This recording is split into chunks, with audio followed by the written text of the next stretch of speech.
And we'll do live transcript.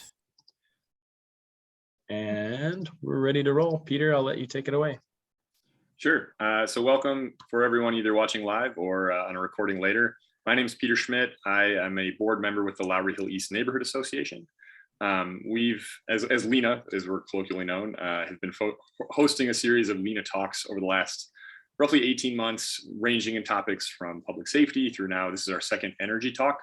And tonight we're really excited to have a couple of folks from Xcel Energy joining us, Suzanne Murphy and Sara Barrow, who are both going to be talking a little bit more about the Clean Energy Partnership, which is a pretty unique collaboration here in Minnesota. Suzanne also has a particularly interesting background fitting into this, since she was a council aide for Andrew Johnson when this was passed.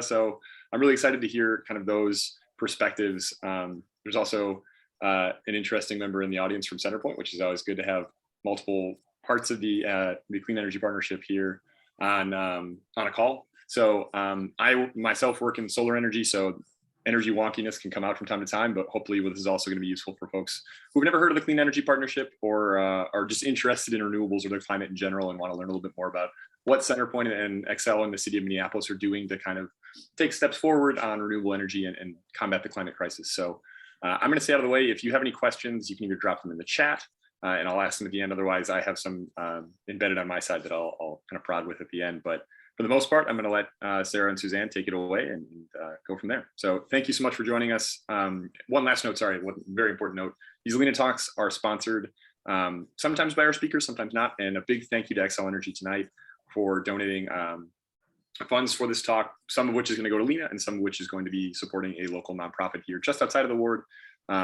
in housing. So again, thank you so much for that. It really means a lot to our community, both LHENA and our great nonprofits here in the community. So with that, I will pass it off to the two of you. Great. Great. You want to go first, Suzanne? Sure. I'll frame it up, in a basic sense, just to give a definition. The Clean Energy Partnership is a joint city utility board that reviews and approves work plans focused on helping the city achieve its energy goals. It is a really interesting history and it's a pretty groundbreaking partnership. Like you mentioned, Peter, I do have an interesting background. I actually worked for Council Member Schiff for 5 years, Gary Schiff.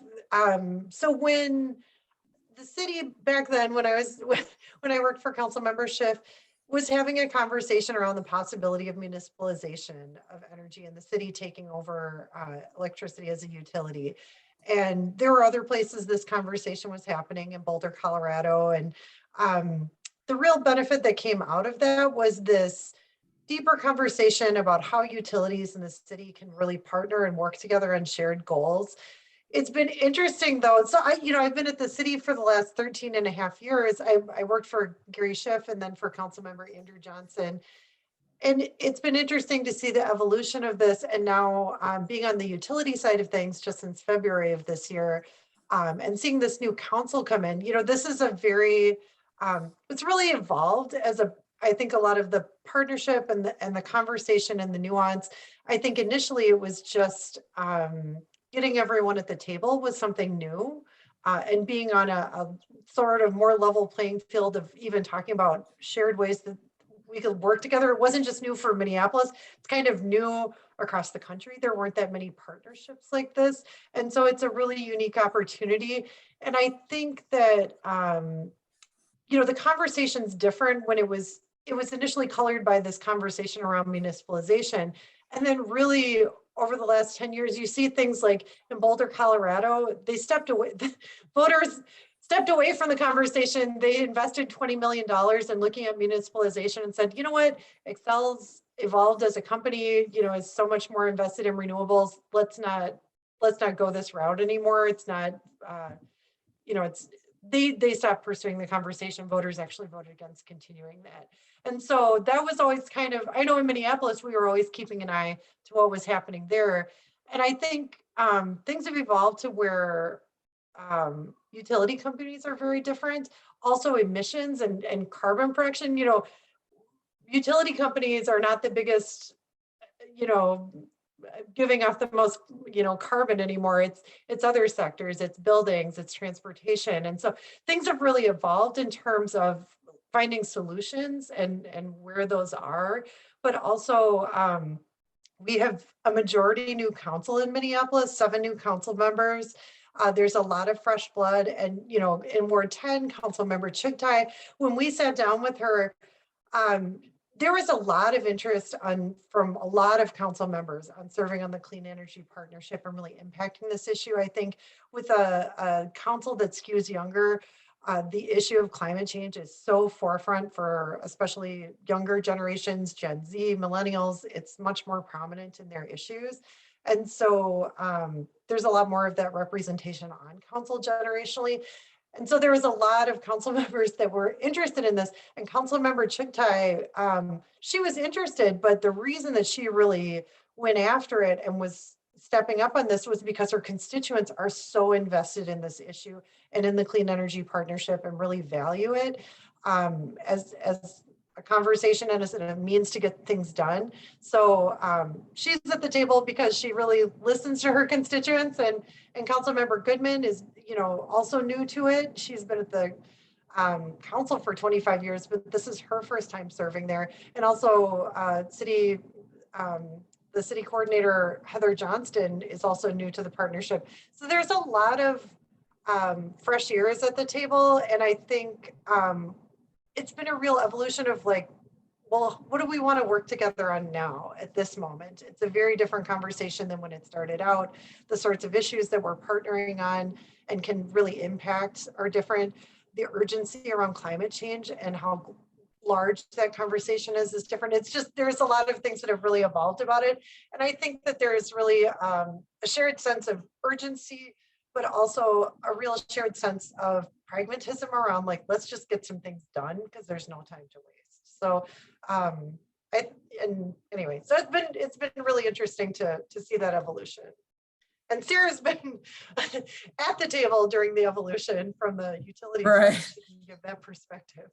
Yeah, hi, I'm Sara Barrow, and I've been at Xcel Energy for over 8 years now, and I did serve time as the Minneapolis Community Relations Manager, and have moved to a new position where I'm running a project, and I recruited and begged Suzanne to replace me because she's so fabulous and knows the city so well.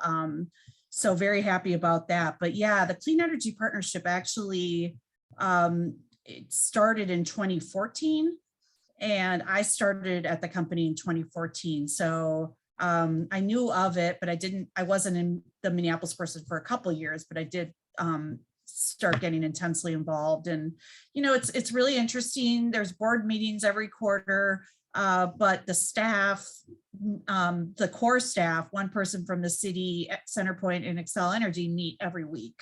And then we had a larger group that met every other week, or if, specific circumstances, required more people to be at the table. And, that's really allowed us to build some very solid relationships, both with CenterPoint and with the city of Minneapolis.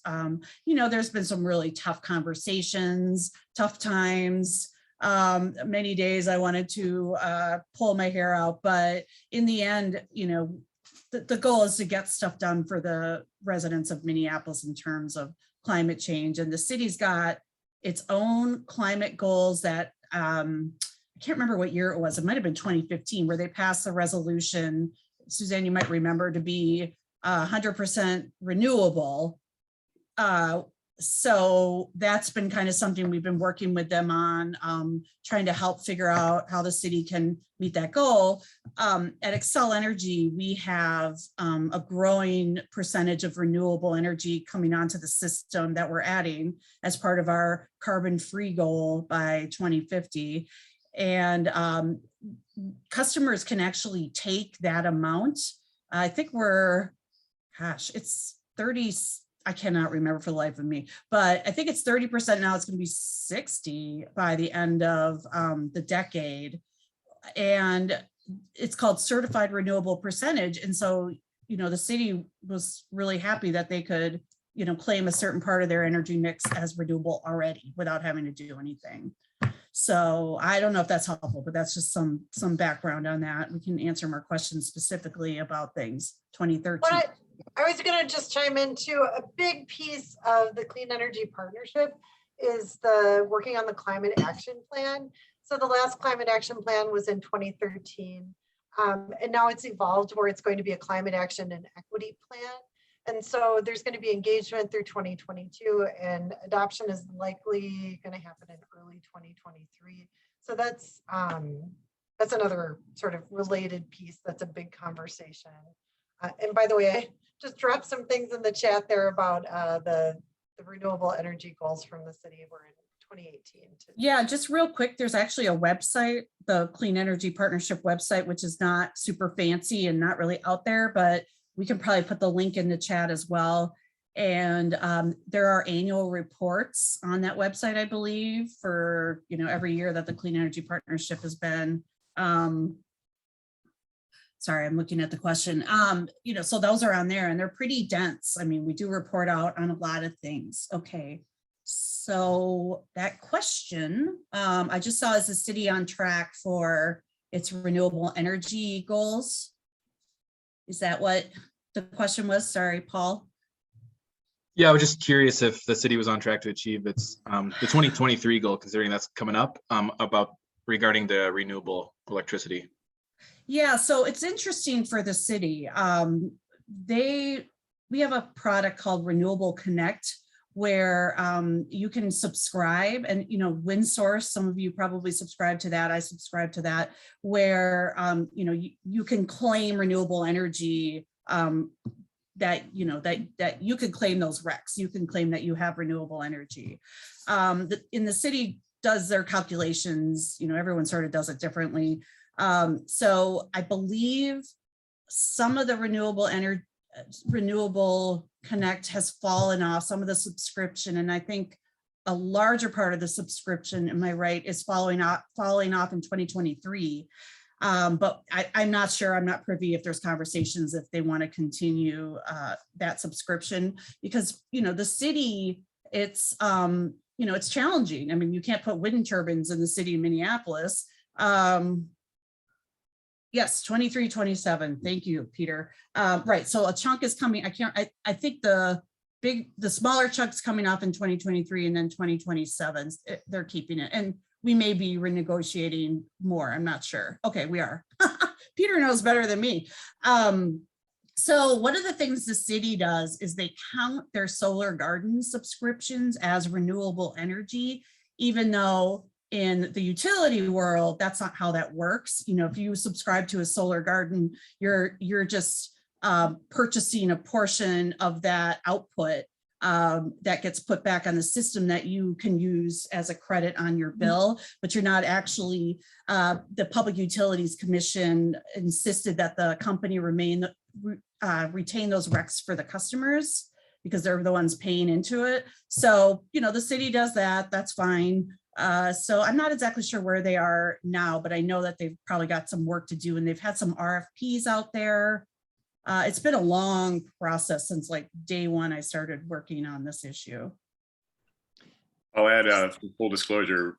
The company I work for has actually responded to some of the RFPs that the city of Minneapolis has put out, and also built some of the gardens they subscribe to.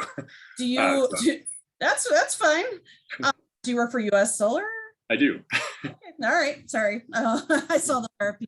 No, that's great. I mean, they need a developer to help them meet these goals, not necessarily Xcel Energy. We're not building renewable in the city of Minneapolis. So that's great.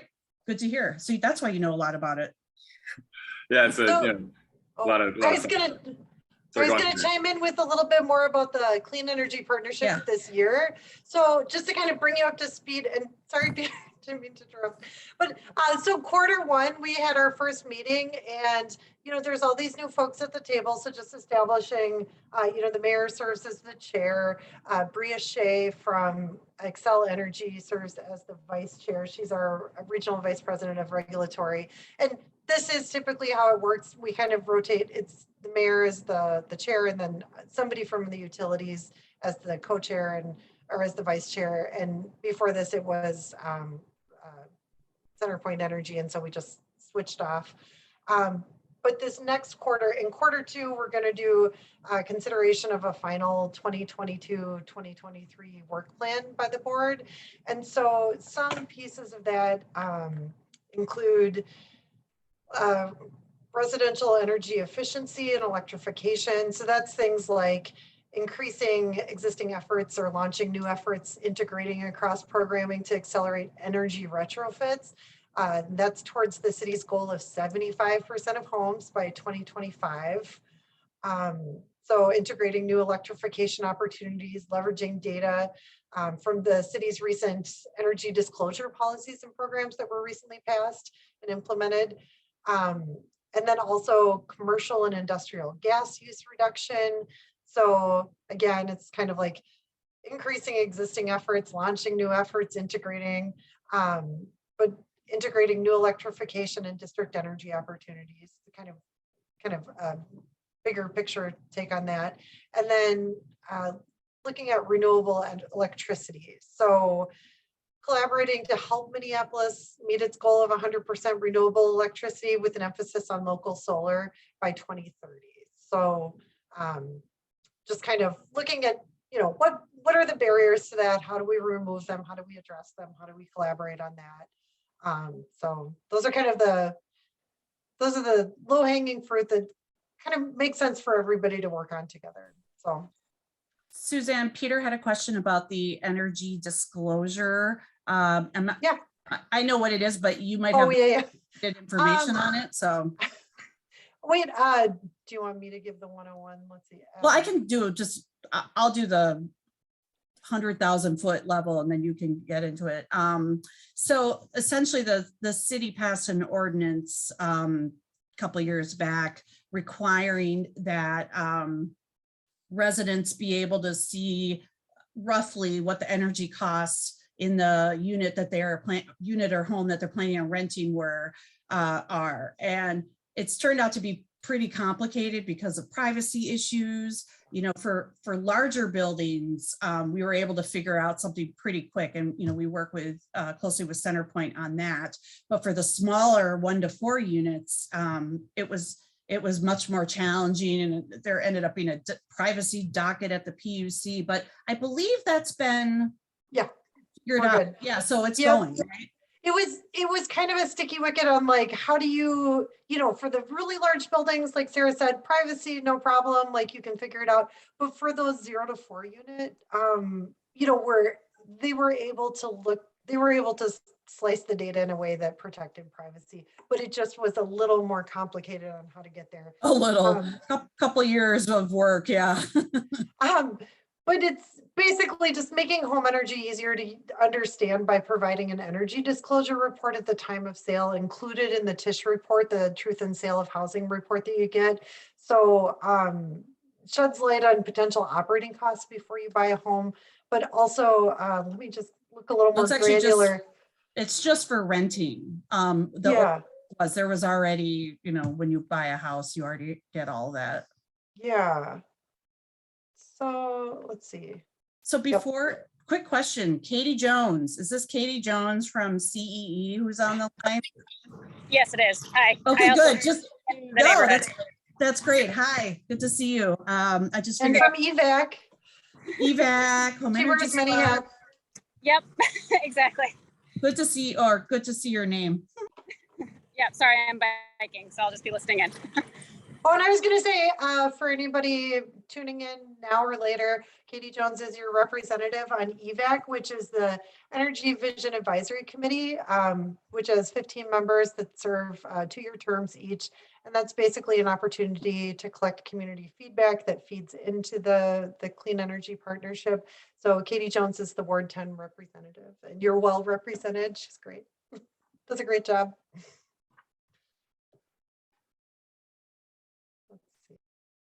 So just practically wrapping this up. So this is now for renters. So if I'm a new renter in the Wedge, which is very heavily renter, should I be receiving something from my prospective property manager, property owner, that's giving me an idea of how much my energy cost should be for that unit. Is that kind of the goal of the energy disclosure policy, just to kind of summarize it for renters? Yes. I'm embarrassed to admit, I don't remember if it comes, I mean, I think it's supposed to come when you sign your lease, but there may be a portal where, you can look it up as well, but Suzanne probably knows that. I was just going to say, so owners and managers are required by law to provide this information. And if they don't, you should ask the property owner for the information you're entitled to. And if they don't provide that information, call or contact 311 to report a complaint. And then the city can take it from there.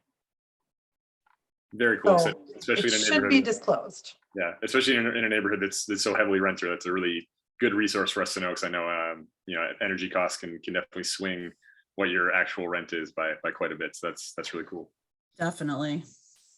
And I do think the city, I could, I'll drop this I'll just drop this in the chat. It's a good resource with the basics on it. And also what you can expect in the report, what it looks like. I could also, well, anyway, I think the city also has a regulatory services department. I think also has some other renters' rights things, which this is sort of a component of. So, sure. So, can you give us, by chance, some more examples of kind of? You mentioned this work plan that you're creating right now on the Clean Energy Partnership. Could you talk about maybe some of the initiatives? So we talked about the energy disclosure. What are the other kind of initiatives that you're working on as a group? How does it balance between CenterPoint and Xcel? How does it work integrating council members who are only going to have potentially 2 years worth of meetings at this point now, and then maybe they switch out? So how does that all flow together? Kind of what are some of those specific projects you're working on? Well, maybe Sara can talk about I think that a lot of it is staff driven, so it doesn't have to be dependent on council members. So there's within the city of Minneapolis, there's the sustainability department, which is located within the city coordinator's office. And then there's also the health department has environmental services, and they have some piece of this as well. And so, and we have staff from the Clean Energy Partnership that work on the Clean Energy Partnership specifically on our side. I'm the community relations manager, and so I touch on it, but we have other staff that specifically works on this. And so, yeah, Suzanne, he was wondering about the initiatives, I think in the current work plan. And so you had briefly touched on those. So go into those a little more. Sure. I mean, I think they're looking at potential different ways to approach it. So there's some possible activities. So looking at residential energy efficiency and electrification, there might be a stakeholder process where they look at inventory resources and needs, and then look at, tracking how many comprehensive home energy retrofits they can do over time. So, and so that might be looking at a process that is more homeowner centered approach that, incentivizes and homeowners towards completion of retrofits and removes barriers. And then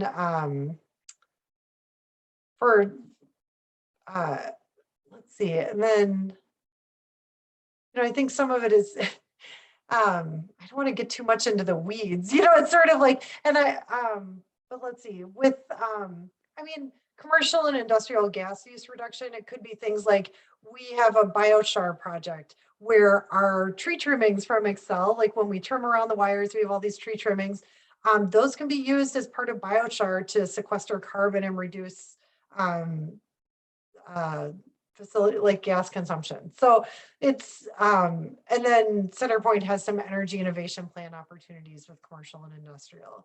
And then there might also be some electrification programs or pilots, and also partnering with Hennepin County to potentially decarbonize their downtown district energy systems. So there's some, how these things manifest, there's some ideas of these things, but they're not set in stone yet.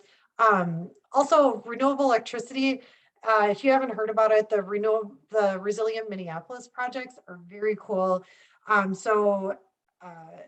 Xcel went to the PUC with $9 million of proposal to work in partnership with BIPOC-led projects at Sabathani Community, American Indian Center, and also on the north side. that basically demonstrates solar and storage. So having a solar array, having batteries, so it just helps with local resiliency. If there is an outage in those areas, they can sort of close off that area, you know, preserve the battery power, have that as sort of a community hub for people to gather, get air conditioning if it's a hot, you know, if it's hot, or just connect people to resources. So there's a lot of, that's kind of a great demonstration of some of the possibilities of local resiliency that's also BIPOC led. And then let me think, yeah, so. Question on that, do you know off the top of your head where those hubs are located? Yeah, so one is at Sabathani, one will be at Sabathani, and then I think the other will be at American Indian Center. So Sabathani, you know, like on 38th and Minneapolis Indian Center, the one on Franklin. Yeah. yeah, and then that's yep, and then on Franklin, and then on the north side, I'm less sure of the location, Sarah, you might know. Yeah, we had an open application process where organizations, we got 6 applications that were all really good. And then we pulled in members of the community and from the city of Minneapolis as a review committee and scored everything. And those 3 projects were the ones that were awarded funding. Very cool. I was curious, you mentioned beneficial electrification a couple of times now. I'm curious, so I know Xcel is also a natural gas provider in other parts of the country, and then on the flip side, that CenterPoint is also an electricity provider in other parts of the country. What is the dynamic like on the partnership with CenterPoint and Xcel in the city? I mean, is there, especially as we're electrifying, is CenterPoint accepting of that, or how are those needs being balanced, and CenterPoint doesn't provide electricity in Minneapolis? Yeah, maybe Ethan has some insight. I will just say from the beginning when that came up, CenterPoint has always been, I mean, we get along really well. CenterPoint has, in my experience, been very open and interested in that conversation. Like you said, we're the gas provider in other parts of our service territory. And so it's not that we're going to put everything on the gas provider, because we are a gas provider. So Ethan, I don't know, maybe you've got some other stuff to add on that, but it seems to me it's been a really strong relationship as long as I was involved.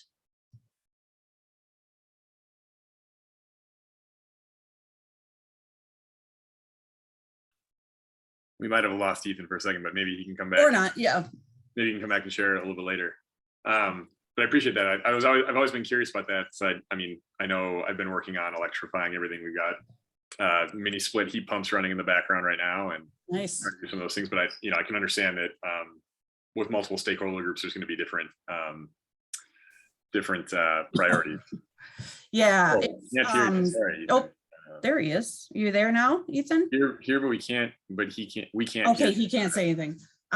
Yeah, it's a very interesting conversation. I mean, there are issue points where we diverge and have different kind of takes on something, but you know, that's fine. I mean, that's not a problem. I don't know, Suzanne, if you have more to add on that. It's pretty simple.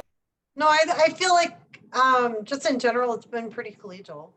You know, like we have a lot of shared interests. We sit at a lot of tables together. We're all trying to solve a lot of the same problems and challenges. And so just coming at it with different history and perspective. And like Sara said, sometimes the solutions might look a little different for, you know, how we calibrate for our own company or for our own fuel source. But yeah, Xcel has a mix in our energy. So it's a problem we're tackling too in other parts of our company.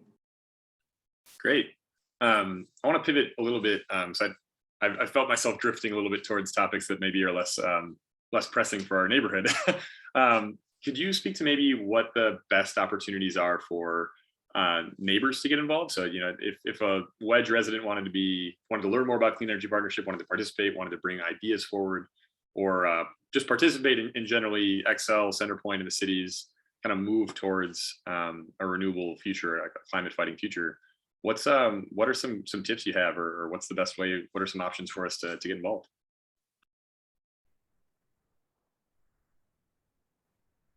Sara, I mean, I don't know what you think, but I mean, the EVAC, the Energy Vision Advisory Committee, is there as an advisory committee. And so I think touching base with Katie Jones is, one good place to intersect with it, just so that she, is carrying forward a lot of, oh, good, thumbs up from you, Katie. Because that is why she's serving there as a representative of the neighborhood and geographic area. So I think if there's sort of burning issues or questions that people have, she's well versed in it, and also can carry those issues forward.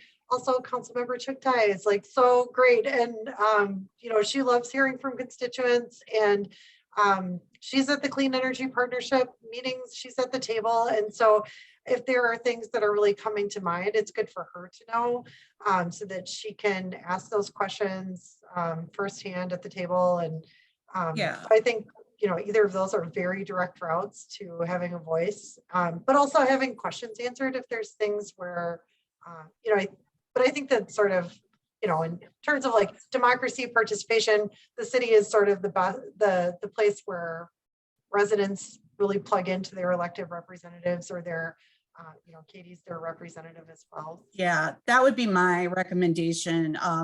Councilmember Goodman, are you guys in 10 or 7? They're in 10. Okay, so she's not your person, but certainly reach out to either one of the council members or the mayor's office with issues of interest and importance to you. I believe Elizabeth Ebo. I was going to say that they have a new in the mayor's office. Obviously, you can always contact the mayor's office, and his staff will direct it to the right person. But they have a great staffer, Elizabeth Ebo, who's works on public health, but also sustainability and environmental issues, and she's go meet with great. her. So what I was going to say is, I believe, so all the meetings are open to the public, like anyone can watch them. They're mostly virtual right now. And I believe, if you look at the city, I don't think they're on the city calendar. You might have to go to the Clean Energy Partnership website, because it's not an official committee of the city. But we do have it on the website. There's, YouTube recordings or something of the meeting. So, you can't necessarily participate in that way, but you can certainly listen and then, follow up and say, you talked about this. I think this is more important. So, that would be the other my other suggestion would be to find those recordings and then follow up on it. Great, thank you so much. Do you know, for residents, does the Clean Energy Partnership have any kind of grant component for individuals to do work at the moment, or is that kind of a lower scope than kind of what this more planning body is doing? No, the Clean Energy Partnership doesn't actually have money. I mean, each individual entity does, but we don't have a budget or anything like that. It's just the companies and the city donating the time and talent of the staffers. Now, there are times where funds are appropriated for specific initiatives, and we have come to the table and funded some things. CenterPoint has funded some things, but unfortunately, there's not specific grants on that. Though the city might. City seems like they have a lot of those programs going on now. Got it. I know LHENA itself has a couple of, we have a green loan that's forgivable. So if anyone on the call is looking, we have up to a $4,000 grant that is forgivable if you own the property for 5 years for green initiatives, as well as some other loan options. I'm gonna get to Katie in just 1 second, but I want to make sure to read. Ethan got back to us. Sorry, Ethan, I don't know why we can't hear you, but I'm gonna make sure to read yours out loud so it gets in here. So reading, it says, CenterPoint Energy is supportive of beneficial electrification as long as it does actually reduce greenhouse gas emissions, reduces energy use, and is cost effective for the customer. Also, under current state policy passed last year, the gas utility has incentives to reduce gas use through beneficial electrification. Further, last year, the Natural Gas Innovation Act was passed that allows gas utilities to propose plans to decarbonize, which will include some amounts of beneficial electrification, but will focus on least cost decarbonization projects initiatives. CenterPoint Energy worked with a broad group of Minnesota stakeholders to get the Innovation Act passed through a 3-year, effort with the legislature. I know one other note that I was thinking of there is I remember I was following the Public Utility Commission docket on renewable and natural gas, using natural gas from landfills or manure pits, which is a really interesting concept of still having that renewable energy certificate, that tracking amount for renewable credits come from that. that vein. So thank you, Ethan, for sharing that. Sorry, again, we can't hear you directly, but hopefully my reading was not terribly Yeah, obvious. and our reading team- of Ethan's chat. I was gonna say our team was also involved in getting the Natural Gas Innovation Act. Great. Katie, do you want to chime in with your question? Yeah, so we're talking about the Minneapolis Clean Energy Partnership, and I know we were the first one in the country, but I believe, Xcel, you also have a similar partnership in Boulder, and I'm wondering if you have any information to like compare or contrast the two. Yeah, so the settlement that happened in Boulder after years and years of litigation and the such includes something like the Clean Energy Partnership. It's different, and we can follow up with some more information on that. I know, I can't remember off the top of my head, but I know it's different, but it is supposed to be modeled after the Minneapolis one. So I'm hearing Minnesota's leading the way again. Doing good. As always.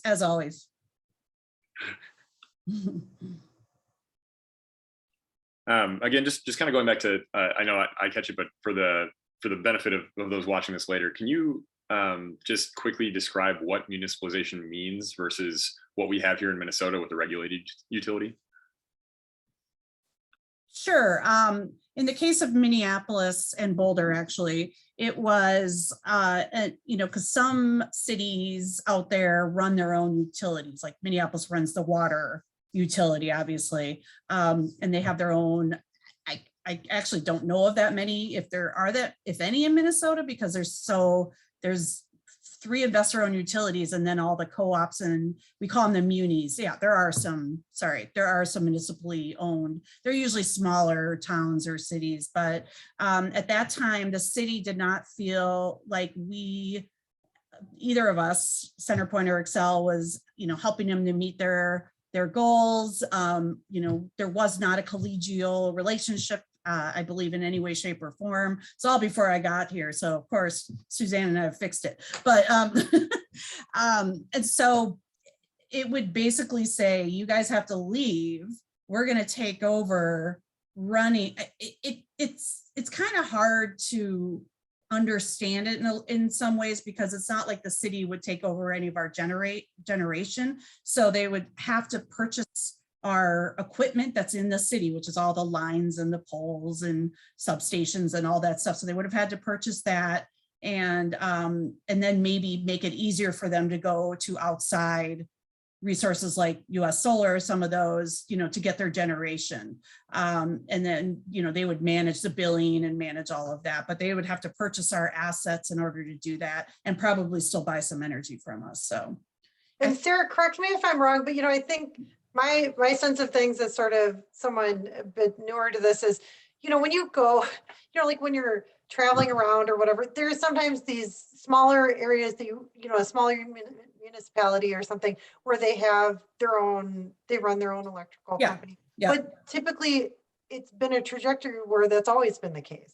So as their needs have grown, as their infrastructure has grown, as their staff has grown, it's always been municipal, or it's always been just run by the city. Like in St. Paul, they had a thing where they didn't run their own garbage, and in Minneapolis, we handle our own garbage, those sorts of things. And so there's different components to a city, running a city or wherever.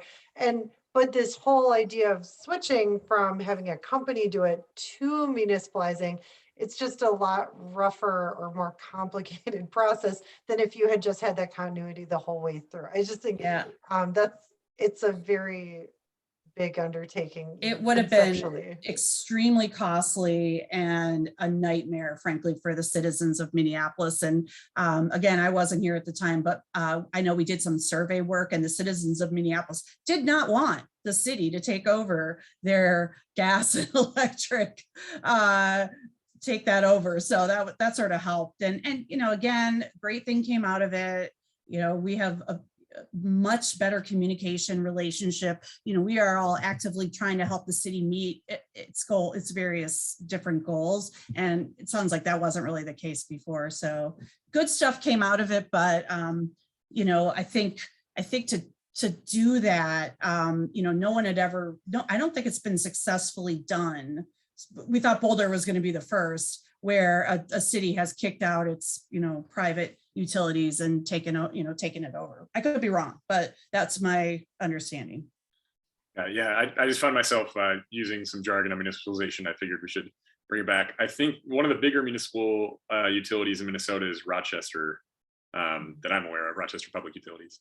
Yep. Also, thank you for sliding in the great St. Paul garbage wars. It always makes me. I know, that was awesome. It's one of those like, we do things better than you moments, where we're like, because their carbon footprint got impacted and like, it's hard. I was going to say, I did slip in the notes in the chat, just the Boulder version. It's called the Xcel Energy Partnership. And so their goals are to reduce greenhouse gas emissions associated with gas and electricity consumption, electrify, boost resilience and equity in Boulder. And specifically, Boulder and Xcel are working together to achieve 100% renewables by 2030 and eliminate electricity sector emissions. So there's a whole lot more that is it's pretty user friendly to click through. And also, Peter, if you want to do some more Ethan narration, I see that he mentioned. Yeah, I'll continue to be Ethan's surrogate here. So from Ethan, when we were talking about municipalization and defining municipalization, wrote that he was not around, but he thought that there was a study that was done at the time to look at the cost benefits risks associated with municipalization versus other options. And I think we did a pretty good job of talking about kind of what those risks and opportunities are. It's certainly a lot of infrastructure that the city would have had to buy and manage. It made me think of one of the coolest things I've seen in downtown Minneapolis is there's a substation underneath the light rail station downtown, and when it has to open up, you see these huge cranes come in overnight and lift up the trains, and then there's this vault. Wow. And I got to see one of the pictures at Xcel's headquarters of when it was opening. So they only do it overnight, of course, but for anyone on the call, whoever has an opportunity, I don't know. I don't think Xcel really announces when they're opening. No. It is one of the coolest pictures I've ever seen of just this vault opening up in downtown Minneapolis. So I haven't even seen that. I think it was on the nuclear floor. I was going to say that Ethan should leave and come back. That might help him have a voice. Yeah. I don't mind reading out loud, but he's going to definitely provide a little bit better detail than I can. No, you're reading. You're being Ethan just fine. I had a question, and where did it go? One other piece we talked about. There were another couple of topics we kind of kicked around for this discussion before, and one of them I read about, but I actually don't know anything about it. Can you tell us anything about the Clean Energy Pact and how that is different than the Clean Energy Partnership? Yeah, I don't know what that is. Is that involved energy or? It was something with Xcel that you could do more at a local level. So I was wondering if you had any information. Do you know about that? Yeah, that. Suzanne and I were trying to figure out if either one knows about it. Okay. We can put that and come back. I'd seen it, and I thought that was maybe a way to bring in local pieces. Yeah, you can always follow up with us. But we've neither of us have ever heard of that, and if Suzanne hasn't heard of it, it's probably not. I don't know. Peter, I'm not sure if this is what you were alluding to, but so folks might not know, but there's a lot of infrastructure that's sort of behind the scenes, and so we did have a substation that needed to be replaced by our headquarters downtown, a substation transformer. And so there's a time lapse of that being replaced. That might be what you were talking about, close to the light rail. Anyway, it's kind of a cool video. Yeah, because that's 4 substations down there, right? Pretty sure. There's, I think, three transformers. Transformers, okay. Yeah. A little different, but anyway, it's still super cool. Katie wants to chime back in with a question. Katie, what do you got for us? Also along the lines of infrastructure, I'm curious what determines when utility lines are buried, such as they are in downtown, versus outside of downtown. Yeah, I am not privy to, the downtown system is kind of its own island in some ways where, it's all buried. I assume that was, done many, many years ago. Now, if a neighborhood says, hey, we want to get our lines buried, you have to get your neighbors to agree to pay for it. And it's not something that we do. It's not, if the overhead lines are working just fine, we couldn't pass that cost on to our customers. So the folks who want, and many neighborhoods have done that. But if there's a legit reason to bury, I mean, the transmission lines are buried in downtown Minneapolis. That's a big deal. That's pretty rare that happens. So clearly that must be a city center thing. I mean, there's most big cities, you don't see power lines going around. So that's probably pretty typical. But otherwise, the requesting entity almost for it. Is there an opportunity when the city is building new roads or reconstructing them, say on Hennepin Avenue, which is going to be reconstructed in 2024, and so it borders our neighborhood? Well, those are buried now. All of the downtown construction projects that I dealt with a lot in my tenure, all those lines were buried. I'm sorry, I was meaning Hennepin in Uptown. Oh, the Uptown Hennepin. Again, the city would have to pay for that. And you might know this, but I mean, usually the conversation starts where a municipality, whether it's Minneapolis or somewhere else, says, yeah, we want to bury these power lines. And then when the cost estimate is there and it's 10 times, it's literally 10 times the cost to bury them, that usually is a conversation stopper. Yeah, it's a conversation stopper a lot of the times. Yeah. But hey, if you can lobby the city to pay for that, go for it. That's an interesting question for me. So if it is 10x, is there any discussion around building in resiliency through that burying? So my example was I was up in Grand Rapids this morning meeting with someone, and that's different utility obviously, but they had they had a big storm on Monday, so they had I think something like 20,000 people who lost power. Is there a better resiliency element if it's buried, so you're not having those risks of trees falling down, or is that metric considered when constructing lines at all? So I will tell you, my mother lives in St. Louis Park, and her block buried their lines, and her power goes out 10 times as much as mine. So in theory, it sounds like there would be greater resiliency, and there is, it's probably a little less likely to go out, but when it goes out, it takes a much longer time to get those people back online. So, it's kind of even if, you talk to the people at Xcel who are involved in that, they don't see a huge benefit for it. And like I said, my mom's power goes out all the time.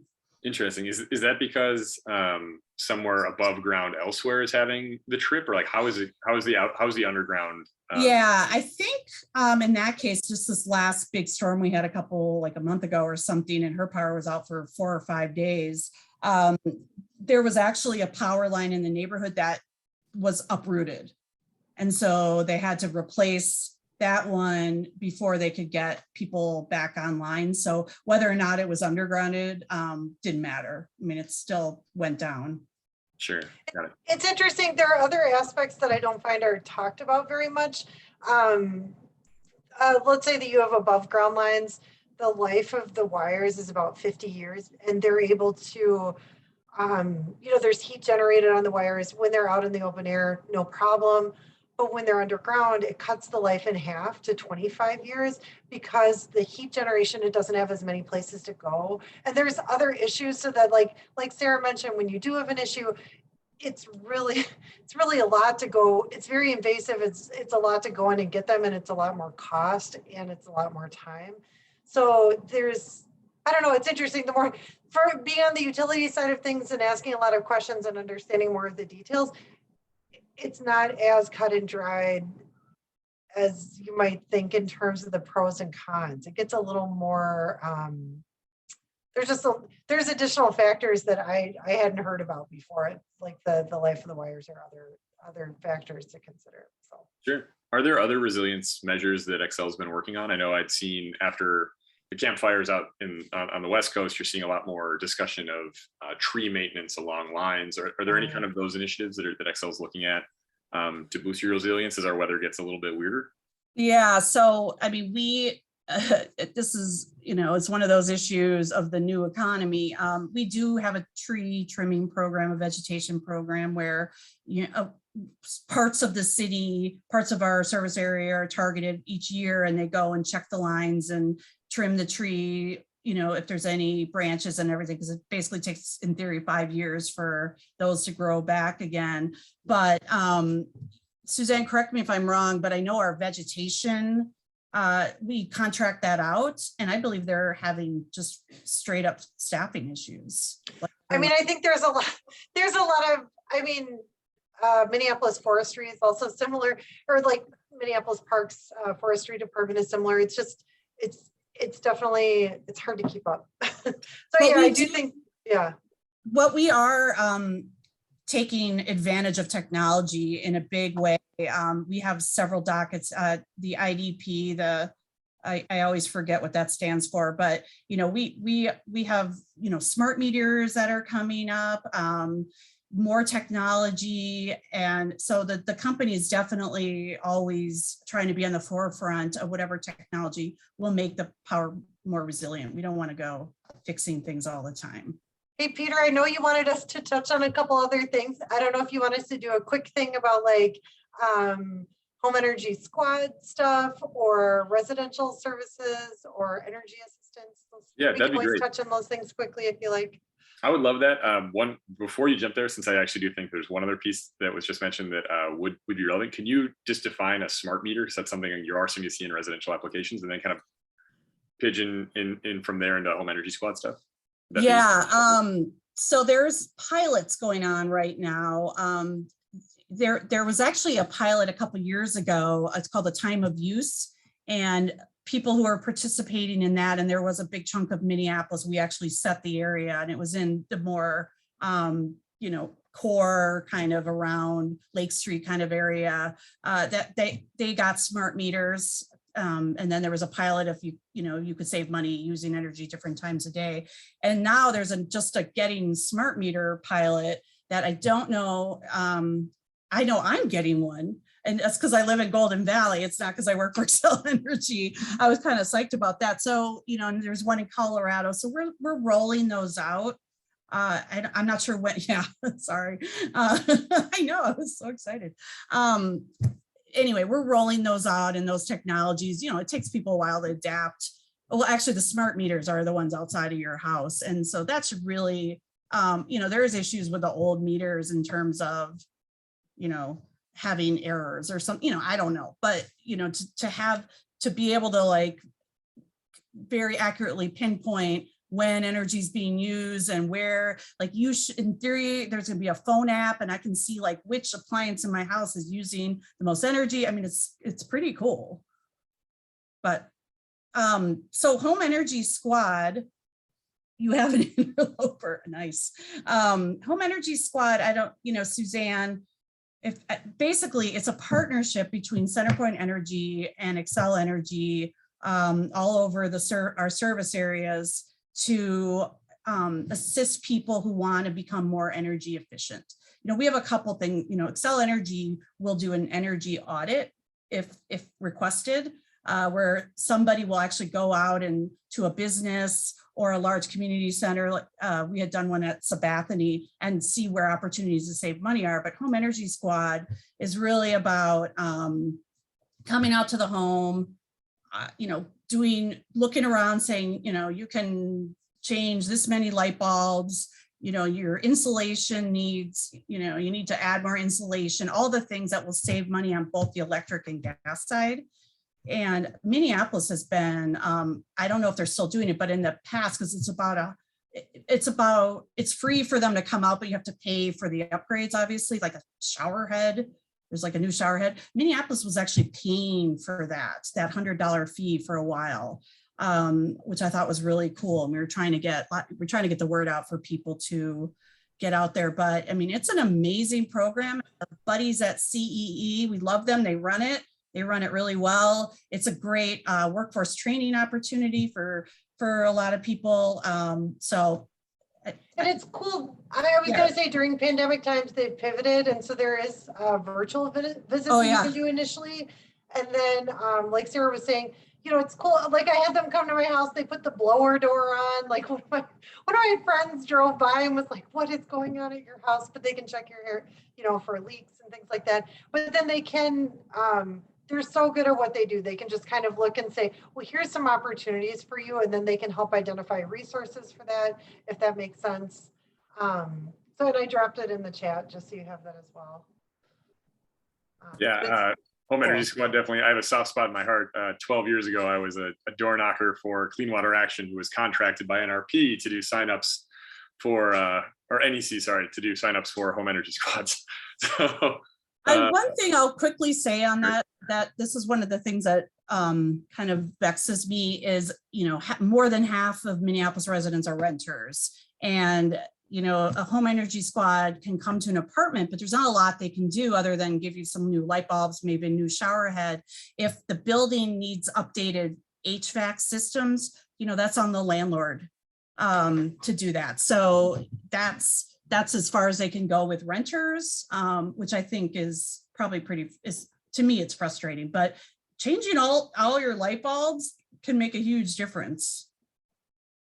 Yeah, definitely some low hanging fruit on that one for a big bang. And I don't know if this is still the case, but at least at one point, if you were a lower income resident, it was covered for free regardless of city contribution or not. So I know we used to sign up a lot of folks. So it was definitely a huge impact for folks who had no insulation in walls, no sweeps, you know, no wrap on water heaters, all that kind of stuff. So yeah, and Suzanne really just put some of our energy assistance programs in the links in the chat. It's getting late. I've been talking since 8 a.m. I think, which is great. And we've actually requested and received more, that we can spend more money on low income energy assistance in the state.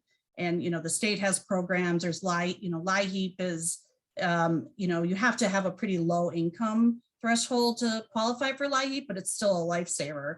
And, you know, the thing we try to get out to people out in the community, council members, that was one of my main goals, was we have programs, sign up for them. If you're having trouble paying your bill, call us and we will work out a payment plan. That is the number one thing. If you're just not paying your bill and you're not answering the phone or the letter or whatever, that's a problem. But if you are having challenges, and during COVID, we, both organizations completely cut off, said no, we're going to shut anyone off. And that was for a couple of years. So just, you know, if there's one takeaway, just tell people to call us and we will help them work out a payment plan, always. That's really great advice. And I know one last note on the home energy squads. Shout out to CE again. They also do all of our loan programs for LHENA, and we do have some emergency assistance programs there too for our residents. I know we have just a couple minutes left. Do either of you have a lasting message? I appreciate the always call if there's an issue and we'll get it sorted. But if you have any final remarks, this would be a great time. But otherwise, thank you so much for joining us. Well, I just want to say, you know, part of the reason I was excited to come work for Xcel Energy is because, you know, Xcel has this big vision for carbon free by 2050. This is the kind of energy company you want in your state that is exemplifying just how to be a leader in the industry. There's dozens of other big energy companies that either enthusiastically or dragging their feet like followed in suit. And so, you know, there's all these individual choices we make every day about whether to get in our car, whether to ride a bike or take transit. But when corporations do their part, there's a huge impact. So I think, you know, Xcel's a partner to be proud of, that we have Xcel in our city. And also this sort of clean energy partnership is just an extension of that sort of stewardship and being responsible as a company. And so I think just, you know, it's good, you know, it's always good to have some tension and be pushing each other, but Xcel is just doing a lot of the right things. And so I think just not taking that for granted. If you talk to people in other states, energy companies don't always look and act like this. So we're definitely lucky in a lot of ways. What Suzanne said. That is a great point. If anyone's looking for a very entertaining rabbit hole, just Google Ohio first energy scandal and enjoy. California's got plenty of stories. California, yeah, but the Ohio one is unbelievable. The Ohio one just keeps getting worse and worse. It's absolutely an amazing read. It's got to be made into a movie or a book at some point. Also, for any parents watching, you're never alone. You're never alone. The 5-year-old, she's awesome. Well, again, thank you both so much for spending an hour with us and for donating both to LHENA and to Bridge for Youth. Again, a really great organization just outside of our neighborhood boundaries, but one we definitely support. So we really appreciate both of you. And again, all the information you provided to us about different ways to get involved, different program opportunities. It really means a lot to be able to have you join us on a very nice Wednesday evening. So thank you so much. Hopefully you can get outside. Yeah, thanks for the invitation, and don't hesitate to reach out to Suzanne if you need any more information. Well, thank you for all you do. You know, I think Minneapolis is fortunate to have such engaged, thoughtful neighborhood leadership and just such a strong sense of community. So it's great to have people educated on these issues and engaged. So thanks for helping share information and make sure people are involved in the things that matter to them. Yep. And shout out, I'm glad we had Ethan on as well to have a little bit of CenterPoint perspective as well. So it's really great to have all of you. So with that, Paul, unless you have anything else, I think we can wrap it up. No, I just want to echo the thanks to both Sarah and Suzanne and Peter. Nice work moderating. All right. Have a good night, everybody. Good night.